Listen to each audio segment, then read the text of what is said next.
Watched it today. I was gonna try to get some filming of it, and I didn't quite get it. It's still on. I don't think it's.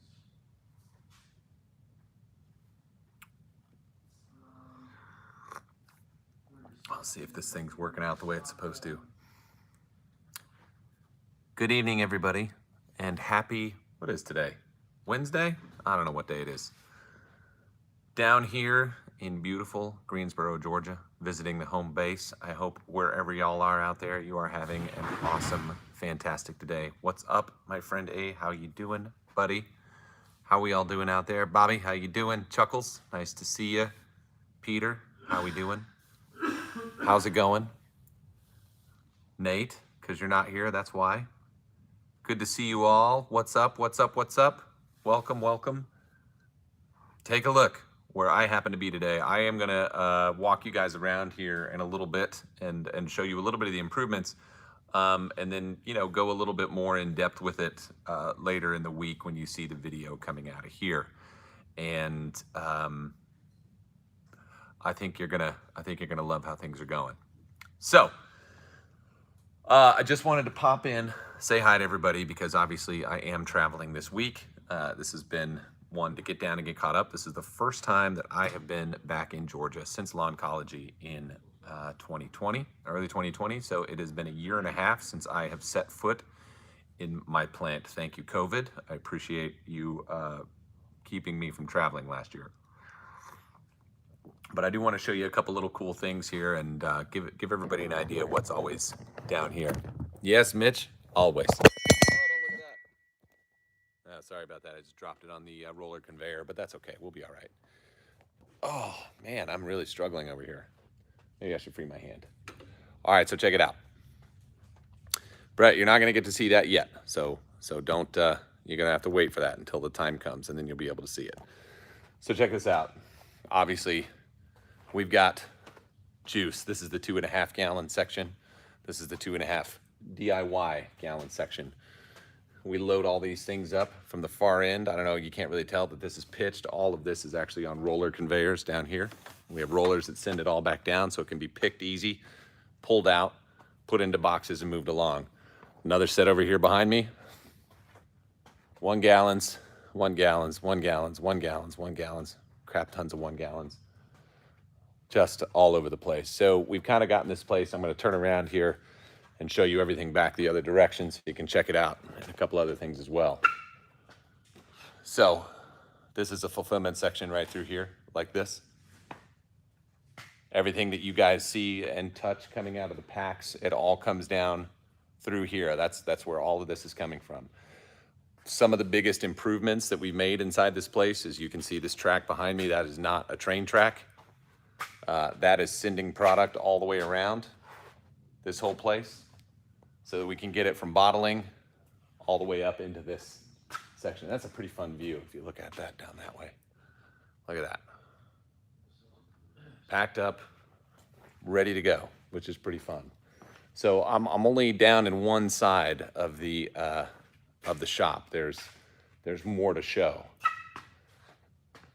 This here now has kind of become sort of the crown jewel of this whole area. But when we do all of the processing of all these DIY cases and everything else, they're all rolling off of these shelves, filled over here, which I'm going to show you how that works in an upcoming video so you can see everything that we're doing out of this place and all of the other fun goodies that have kind of worked their way around here.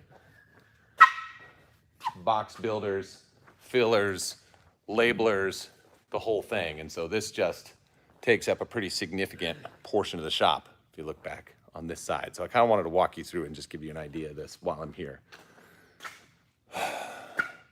There's a lot. There's always a lot going on around here.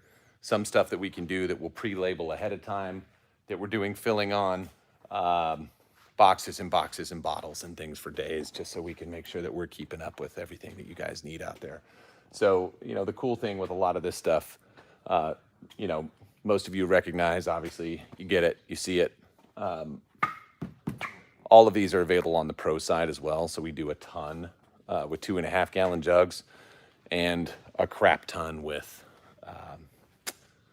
5 gallons as well. It's kind of a it's kind of a big thing. So all of this whole back area where I am right now is basically to handle small packaging and that like DIY material. That's everything back here, all behind me, and through this whole section of the plant. It's pretty significant. And then obviously we do a lot more out of here as well as far as supplying chemicals. Lots of that. Loads and loads and loads right in here. Tons of stuff. So this is one section. We have another section that's inside that we keep a lot of chemicals in a room back here. We're not going to go in there right now, but I'll show that in the video that'll be coming out later this week so you can see it. But I kind of wanted to give everybody an idea from how things have changed and how much it's grown and moved and what we're doing and how we're getting the volume out that we are now, just based on simplifying a number of things, a few hundred feet of conveyor, automatic box building, automatic filling, all of this stuff so that we can get stuff out, you know, better, faster, more gooder, I guess is probably the best way to say that. So right now I'm walking through here. I'm just going to keep walking through here because at one point I set down my coffee cup while I was walking through here, and I'm trying to find it in a sea of bottles. And this has now become a Where's Waldo very critical thing. And so if anybody remembers where I set that down, help me out because I don't remember. So yeah, we'll see if we can figure this out here in a second. I'm looking. I know it's around here somewhere. You guys don't have any idea how important it is for me to make sure that I have a nice hot cup of coffee in my hand. It's vital. It's vital to everyone's survival around me, and it is somewhere in this section.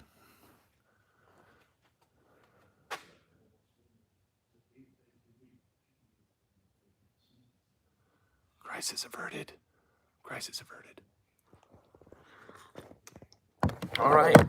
So I'm just going to give just kind of a couple minutes here. You guys feel free if you have any questions you want to throw out there.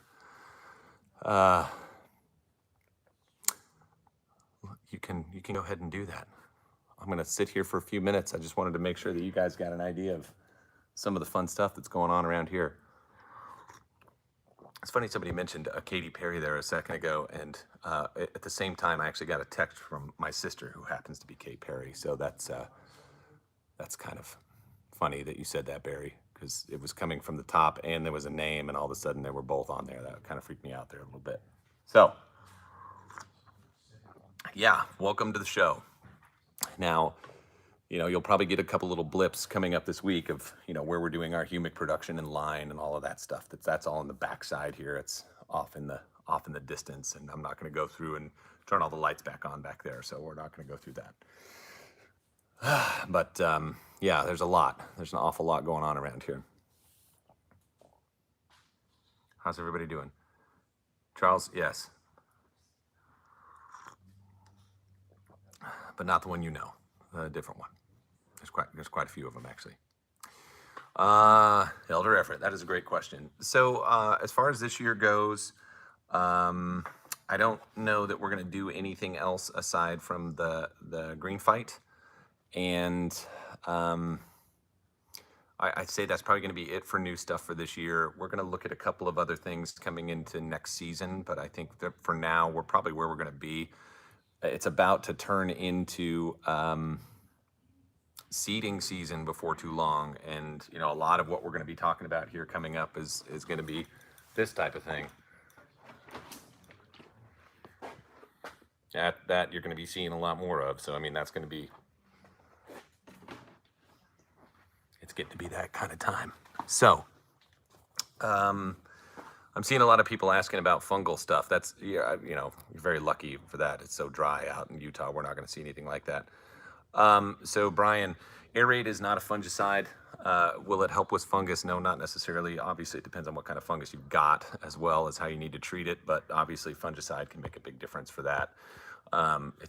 It depends on what you have. You need to be able to identify it properly in order to get the proper active ingredient out there in order to control it, and that's going to be your best bet.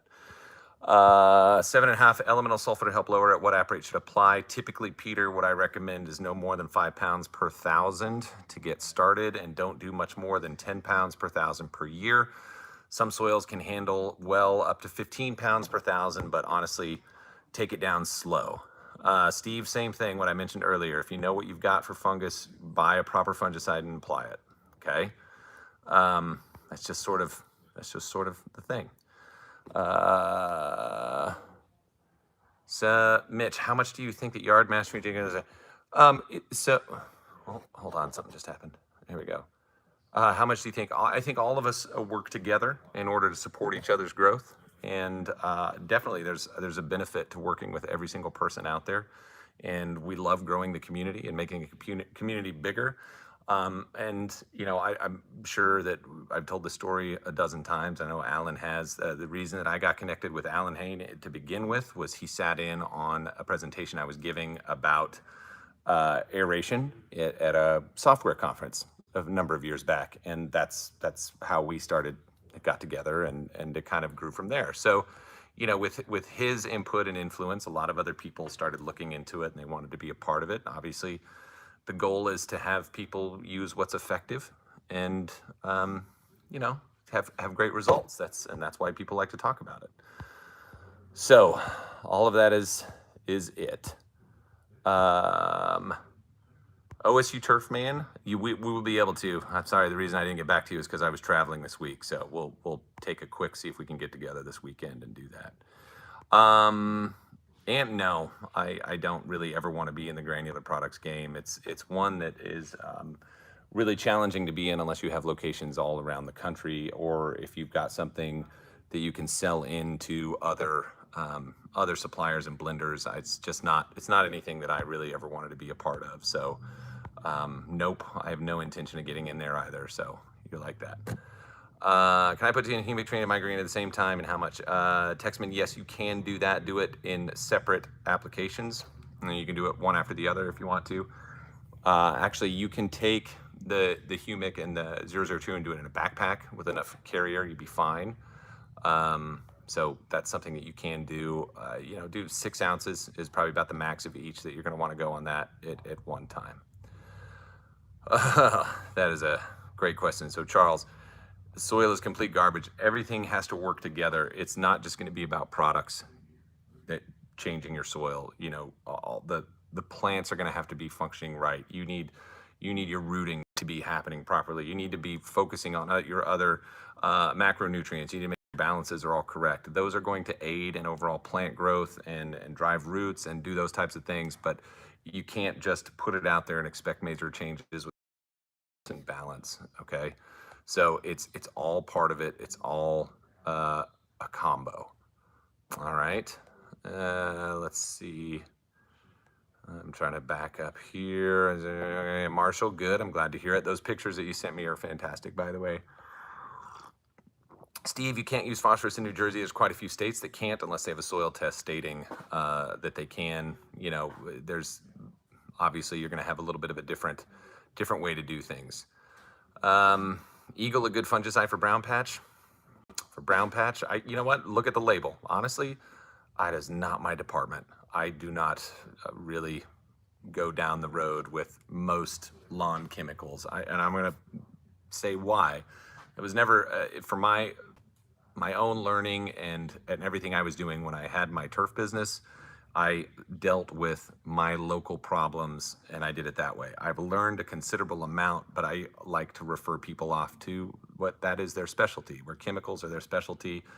Mine is fertility, and I like to focus on that side. And so like knowing the brand out there and the active ingredient in it, I'm probably not going to be able to do that for you. It's not what I do. And I've never wanted to be that guy. So take a look at it, see if it's labeled for it, and then use it, Barry. That's all I'm going to tell you. Will microgreen carry quinclorac DF? I'm asking if you mean, can you mix those two together? You probably should be able to. I don't see why not. It's all about carriers, and that's the way it is. Lucas, we'll look and see. That's something that we can definitely consider. Ryegrass, and yes, you can do up to that much. That will happen. Will my higher pH if any of your products continue to raise in pH? No. In fact, I actually did some stuff with that, and I was going to put a video out about it where I was actually pumping some pretty high concentrated materials down into the soil and taking pH readings on it to see if there was any effect on it at all. And there's nothing that changes just because the soil volume is so high. So you're not going to get there. In order to make major changes in pH, it's taking pounds and pounds and pounds of either liming material or sulfur to affect major changes. And having a single product at 3 or 6 ounces per 1,000 square feet does not impact soil pH. And it was pretty cool to actually do some tests on that. Just, you know, something. Tony, I'm glad to hear it. NPV 701, only fruit on flowers. Man, they do really well. You're right. It's killer. So let's see. Scroll down here. Okay, that was around ultra low K and pH. Okay, so Charles, make sure you get that K level up. It's gonna be really important. That's very important. Let's see. Here we go. I want to try your for the first time. Bermuda and Alabama. That's really that's a hard thing for me to answer. And if anybody else wants to jump on that, RGS was like our gateway into turf in a big way. That's what people chased after. That's what people, when they put that into their program at the cost of it, it was so low and it made such a major impact on the overall parts of their fertility program that one was what got people the most interested in moving along down the line. And so, you know, RGS added with your fertilizer program is freaking killer. So, that's something that you may just want to consider if you're looking at one to get started with. Marshall, I'm so glad to hear that. I am so glad to hear that. Let's see, James, what do you say? I've been using BioStim package now for 2 years, not putting any nitrogen down. Is it too late now to start putting down 1801? I don't know why you're doing that. I got to be honest with you, James. That's probably not the best option. Grass needs fertilizer, grass needs nitrogen, grass needs those things. So you shouldn't just stop doing that. Eventually you're going to run into some issues. Now, I don't know exactly where you are and what actually your area is or what you're applying to, but you can probably put down a full rate of 1801 with no problem. That's not going to be, it's not a whole lot of N. It's something that can be done on any grass type, even in the heat. It's only going to give you a 1/4 pound of N. So your lawn is probably starving, and that would probably be a good thing. Go ahead. You see that? That was crazy. I think we might have a ghost in here. That just like launched off the shelf on its own. So that's kind of fun. Let's see. Peter, you can pretty much use most anything you can put down on flowers. You can definitely get that out, and it's, you know, the 1801 works great on it. 901 is wonderful on flowers. You can even use 1801 if you take it down low enough. It's fine. Green pop works great on flowers. You have a whole slew of things that you can put down. The 402 is actually based on the original formula that I put out and that I was using in my spray service to start with. And it was just sort of like a general all-purpose fert that just worked extremely well. And that, you know, that's just, we kind of just trended it into that package, but it works wonderful on turf too. So really anything, you know, you can go through and water. It's not that big of a deal. You can try all kinds of stuff. So, it's all kinds of stuff flying through all of a sudden. So here's another question. We see this one a lot. So Zeke just asked a question. Full biopack, is it okay to put down at once? K, S, and N is going down. Is down on my soil test. Okay, so your K, S, and N, that's something that you need to address. You know, you're going to do that with just standard fertility and feeding. So make sure you do that and get that out. You can do that if you want to put everything out all at once, but you don't need to. And I honestly, and this is just me personally, I'm not saying this from any sort of other ways to do it, but if you like to be out on the lawn and you like to do the work and you like to get out and make things happen, you can put down one on a Friday night, right? And then you can do another one on the next one, and you can just move through the pack so that they're applying like once a month instead of just trying to, you know, pound it all out at one time. I think oftentimes we get a little bit excited and It's not, it just, you know, take it easy, go slow, don't freak out. Your lawn is growing through the course of a season. You might as well work with it, right? I think something almost came in. A backyard September, will the starter or something? Yeah, I'm assuming, will it work on seeding or something? And yes, that's all. Yes, and Barry, I do get the joke. Trust me, I get it. Risk of using 1801 above the recommended 30 ounces per thousand. The label is there based on the performance that you get out of it. And I know that there are people out there that put it heavy.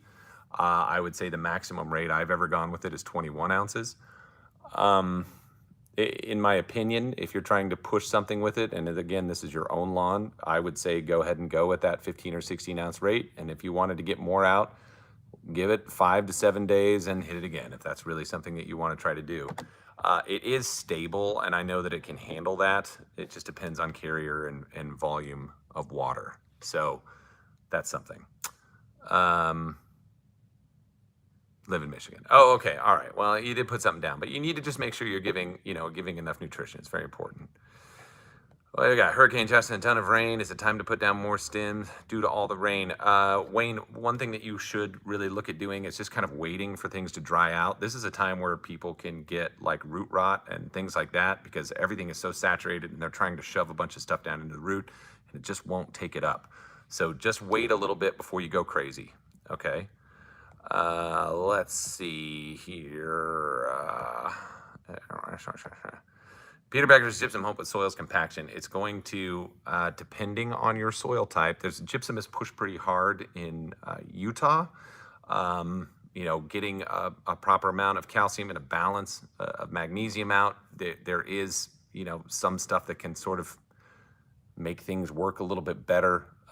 Full relief of compaction. There's definitely some drainage helping with that. I think that it's going to depend on use rate is one thing. Talking to some of the guys that produce gypsum and sell them, especially out where I live, the amounts that you need to put down to make major differences are extremely high. And, low rates would be like 60 pounds per thousand.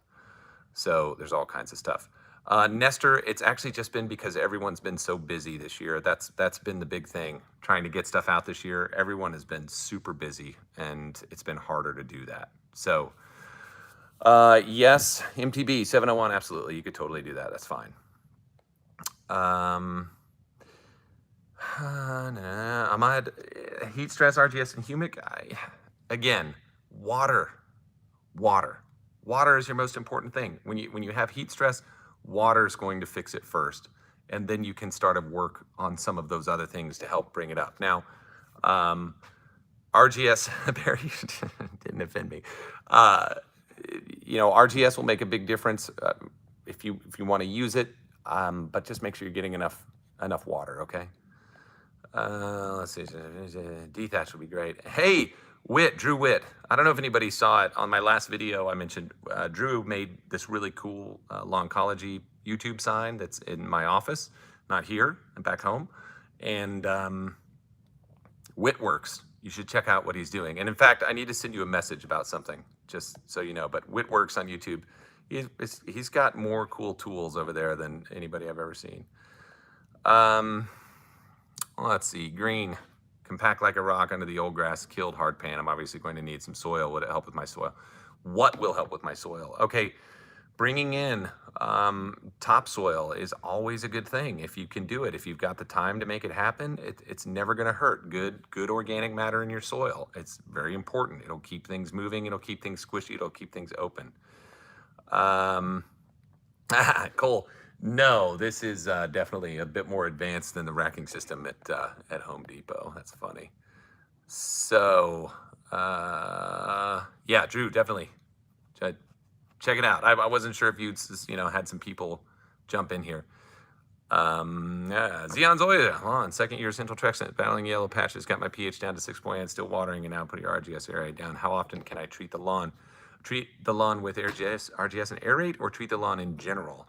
Zoysia does really well, spoon feeding, it does really well with that. Don't try to push a bunch of growth with it. Make sure you're cutting it a lot. Just keep it low and keep it constant is one of the best things you can do. All right. Hey, Ken, how you doing? Dino, good to see you tonight. Hope things are well. Um, yeah. Yeah, so I don't know. The fun thing about these is I know what I'm experiencing as far as drought in Utah. It's really bad. Fernie, I'll talk a little bit about that too, because I do have a pretty good idea. It's bad. The West is really super bad. And other places right now, the grass here at the plant is the most beautiful I've ever seen it. In almost 10 years of being down here, it is gorgeous right now because rains have been timely and everything is awesome. So it's hard for me to communicate directly into what people are seeing, but I want to jump back in here. Good. Yeah. You know what, Dino, maybe I'll actually get to see you in real life again. Maybe you'll come back out here. So I'm going to talk a little bit about what's going to happen on the lawn. I ended up contacting a turf company. I am going to bring in some sod. I got to do it soon because the topsoil that was in such great shape that I brought in is blowing away, and it's bad. It's really bad. It is dusty and dry and awful. So we have been somewhere between 17 and 20% humidity maximum the last while. There is no moisture and the ground is turning to dust so fast, and I can't tell you how much of an issue that is for me. So the plan is right now, I've got to call in to a company. They're funny because they don't want to share what varieties of bluegrass they have in their blend, only that it's won awards for the last 6 years, and that kind of bothers me a little bit. I'm hoping I'm going to be able to talk to them, but I'll have some pallets on order. I'm working on the irrigation this weekend, so all of that will be put in and hopefully done by Sunday. All the zones will be set up, and then the whole middle section, I guess tier 2 out there, will all be turfed so that that can be going and growing in. The green is going to wait. I'm putting T1 bent grass on that. I'll be growing that in, and that will be late August, early September when that project is in full bore. And it's going to be, I got to make sure that I keep all the kids off of it and, all of that stuff, because that's going to be critical to make sure that that's going to grow in. I am also going to do RPR through it, and I'll probably actually do that in late September as well. I'm going to bring up the content of the ryegrass in the blue just to give it a little bit more deeper, more dense, kind of a good look. So it'll end up having 4 and possibly 5 turf types throughout the lawn, just in the main body. And the one thing that I do think I'm going to do this, I actually talked to a friend of mine about it and see what he thought about it as well.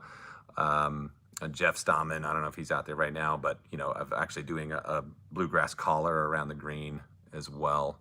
So Chris, actually the T1 is the one that became most recommended based on my exposure and how I'm building the green, and just its overall color and the length in which it's going to be cut on average. That was just a very popular. So that's something. Coal in the old lawn, I was predominantly midnight. That was what was on the lawn before it got shredded and turned to bits. So yeah, I mean, there's some fun stuff. There's definitely some fun stuff, but I'm looking forward to grassing that in. It is a dusty nightmare up there right now, and I'm not getting the whole dust side down. And as far as where the drive goes up, I don't actually get to get that fixed until August is when it'll finally get paved and closed in. But I've got to get that thing taken care of. It's terrifying. When we were up there welding the other day and doing the swing set and cutting stuff, I mean, every second I was just thinking the chances of fire around there, it was freaking me out. I was having so much stress around it. So, it's just going to be very important to do that. Jeremy, that's a great question between Seek and Greenfight. Okay, so for those of you who don't know, the Seek is a concentrated kelp product. That's what it is. Now, we add some extra K to that just to give it a little bit of a boost, but it is truly like just a ton of auxins, gibberellic acid, readily absorbable, basically starts stimulating the plant's hormonal effects and really makes it grow better, okay, and aids in your fertility program. The Greenfight is a little bit different, and You know, the main reason for green fight is its biostimulant effect is using that phosphite. And the phosphite can cause, enhanced flowering, enhanced rooting. There's all these benefits. Plus, it's been studied as a fungicide as well, which is something that, we're not definitely marketing it that way. So it's got kind of these added benefits, plus it's got this available potassium piece. So you've got a lot of benefits for it. And it fits well into a program for giving some foliar K, but using it to like be your potassium source probably isn't going to work unless you're fairly well sufficient. That's not really going to be the best thing, but you'll get benefits out of the overall growth and the effect of that sort of stimulating. I think there's another ghost. Man, this place is for sure haunted. It's just like kicking bottles off left and right. So, use it that way. You use it as a less amount. You're going to make potassium corrections by putting down pounds, not ounces. And so when you're doing corrections on any sort of turf or soil, you got to look at it in pounds and not ounces. That's going to make the biggest difference. There's only really a few things that you can supplement enough or use enough with a liquid line, like phosphorus. You can get a ton out. That's fine. Potassium's a lot more difficult. So that's yeah. Barry, I don't believe so. I don't think so. And one thing I'm looking forward to showing everybody is, and anybody who's come to visit this plant, I will have them walk out and take a look in the areas around here, and I kind of explain what we've done. When I moved here, it was just weedzilla. Now, we don't treat the lawn area here. Well, it gets humic, and that's pretty much it, is we would take stuff out there and wash it and till it in and do all that kind of stuff. But the Bermuda has fully taken over, which is great because it looks incredible, and there is nary a weed out there. So that's it's pretty cool. Why are your racks so high? What do you plan to talk about? That's typically boxes and things like that. So we put all the light stuff up on the very top, and so we can come through here with our picker and grab it if we need to. But that's usually where empty stuff is going to go. The rest of this all just kind of comes down, and that's the way it is. Brandon, no, I cannot talk about that.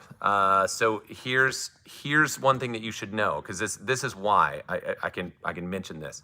So originally phosphites were put out in order to be a substitute for phosphate. That's why they were initially put out, was to see if it could be something that could be used instead of phosphoric acid and things like that. And it can't do that. It doesn't replace that phosphorus role. The phosphite has to be converted biologically, and it is only going to be used once there is no phosphate available. And so you're already dealing with depletion if it's getting to the point of using that. If it's part of regular fertility, then you're going to get some benefits out of that. But otherwise, you could be causing some stresses and other things. So it's not meant to be a phosphate replacement. So that's why. Low P soils, it's not going to do that. What else are we getting here? Yeah, Barry, you should definitely come by here. I actually had a guy come by today. He lives in South Atlanta. He rode out here on his motorcycle to come and check it out. Zeke, to get any in fertilizer, if you're just missing your feedings is really all that you're doing. If you need to get your in up, it's just something that needs to be applied. It needs to be applied regular. There's so many different ways to answer that question, taking it down the line. So just apply nitrogen. Apply nitrogen in whatever form you're comfortable applying it in order to get your in up, as it were. If you're looking at soil tests that are testing and showing that you've got low in, that's more of like a predictability index. It's typically not measured because it's so mobile in the soil. So, readings on that are going to be all over the place.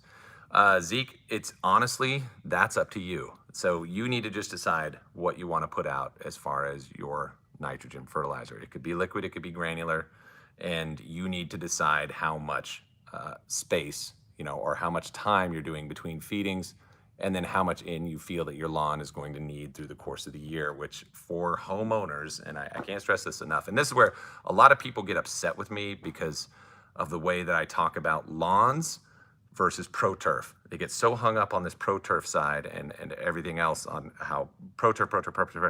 And the reality is the abuses of a lawn are nothing compared to the Pro Turf side. And when you start going through and planning your nutritional program, you can do lower in inputs. And if you take any university that's doing soil tests, they will have recommendations for you that are going to range between 1.5 and 2.5 pounds for typical homeowner lawns. And then everything can kind of change from there based on, honestly, how much maintenance you're going to want to do to it. And that's really where it comes down to. So you can build programs pretty simple without a whole lot of it and place your in applications on the way the lawn's looking, how it's growing, how the color is, and just do your own adjustments at that point. So that's a pretty easy way. No, AMS, no. We do not have that. Peter, no, I do not. Absolutely not. So for a lot of people, best time to do yearly plan for soil testing is honestly either, a few weeks before you're going to start fertilizing at the beginning of the year is really one of the best times to do it. A lot of farmers do it at the end of the season because they fertilize at the beginning of the season and it's just kind of gets to where it is at the end and they plan for the next year. For homeowners, just do it in the coming weeks before you're going to do your first application. The lawn is really thin. What is recommended to do to get it growing again? John, just don't neglect feeding it. That's really important. Brett, subsoil irrigation. I don't know. The jury's still out on that, but it seems as though I'm getting shot down all over the place, and so I don't know that that's really going to happen.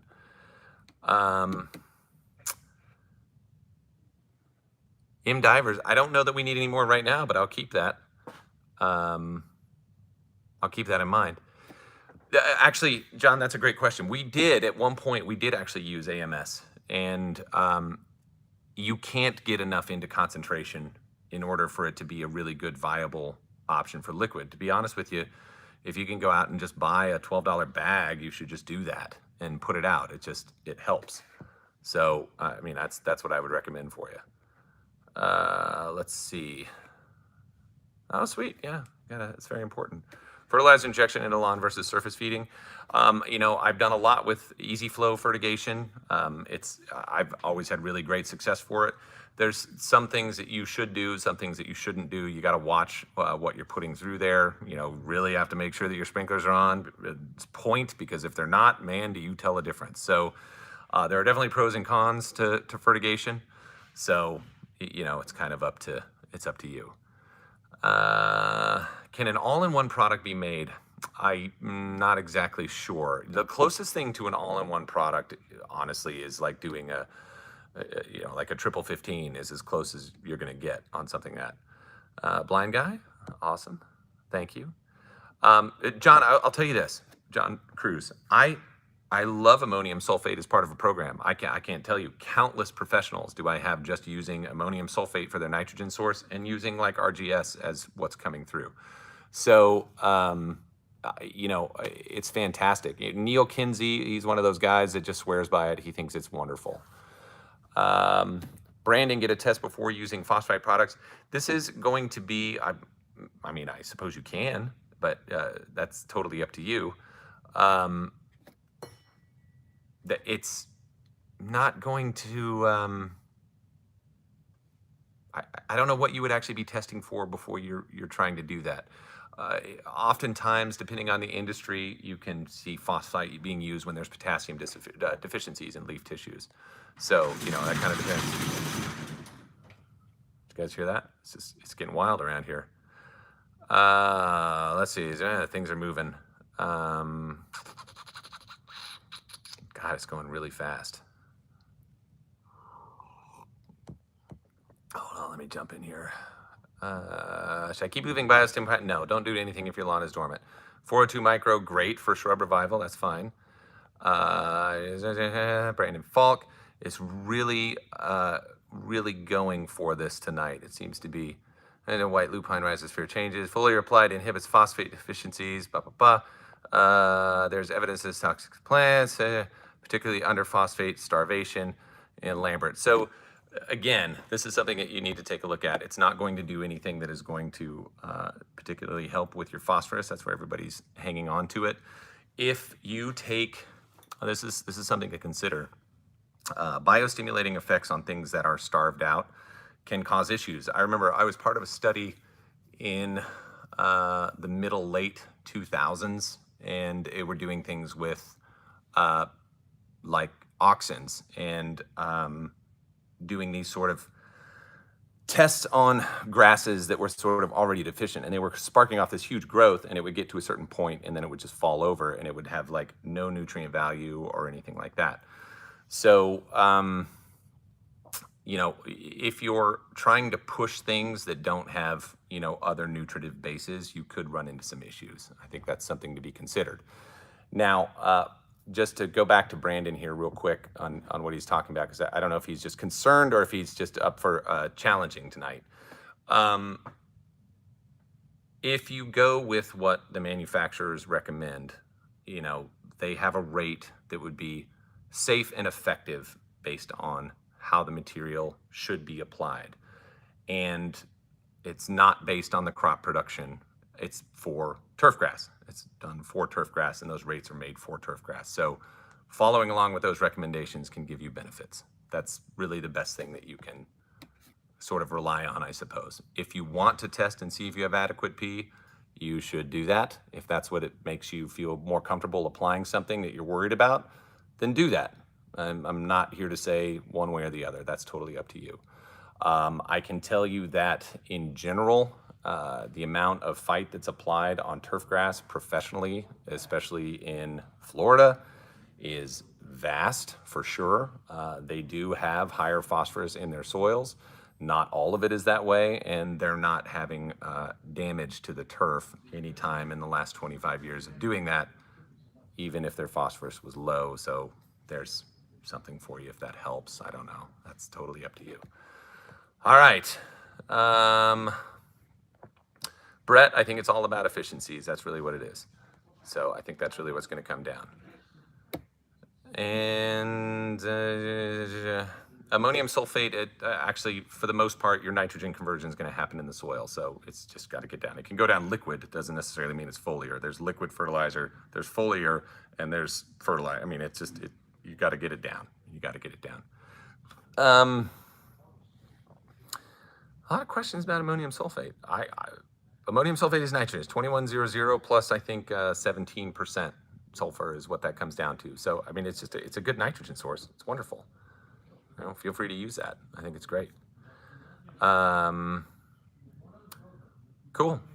Zebra, you can contact me, answers@Lawncology. I'd be more than happy to come out there and take a look at it. I am not far, so I can come down and take a look at what you have going down there and make some good recommendations for you based on how you're feeding things and what you're doing. I'd be more than happy to come and meet with you. So answers@lawncology.com. Feel free to reach out to me there. All right.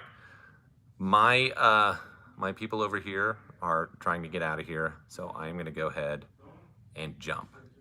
I appreciate everybody jumping on here. I appreciate the questions. I think it's wonderful. And you'll see more here coming up really well. Zebra, I look forward to hearing from you. Everybody else, I look forward to hearing from you too. Thanks for joining me. Thanks for jumping on here. And I will talk to you guys real soon. See ya.